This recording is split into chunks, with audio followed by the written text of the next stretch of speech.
Buongiorno da Leandro Maggi, Rovigo in diretta, siamo all'Isola della Batteria per questo tour con Ditta Cacciatori per capire i danni della subsidenza. Capiamo e vediamo soprattutto quanti danni ha fatto l'estrazione del metano nel nostro territorio. Siamo su una delle imbarcazioni della ditta Marino Cacciatori che ha organizzato questa visita nell'Isola della Batteria per parlare e sensibilizzare l'opinione pubblica sugli effetti dell'estrazione del passato.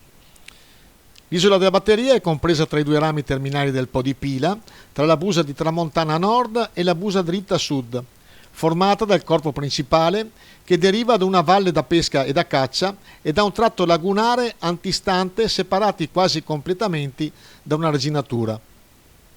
Fino agli anni 50 abitavano circa 50 famiglie che si dedicavano alla cultura del riso e alla lavorazione della canna palustre e naturalmente alla pesca. Il termine batteria deriva dal fatto che questo sito era anche una postazione militare, posta all'interno del villaggio che oggi vediamo abbandonato.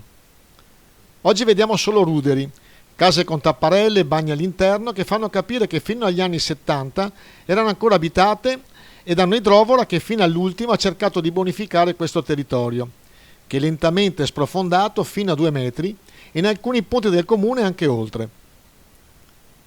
Oggi l'isola della Batteria è stata dichiarata riserva naturale dello Stato dal 1977. L'abbassamento del terreno e anche la presenza di varchi creatisi nelle arginature perimetrali ha fatto crollare l'argine di separazione della busa di Tramontana del Po di Pila. Attualmente la proprietà dell'isola è di Veneto Agricoltura.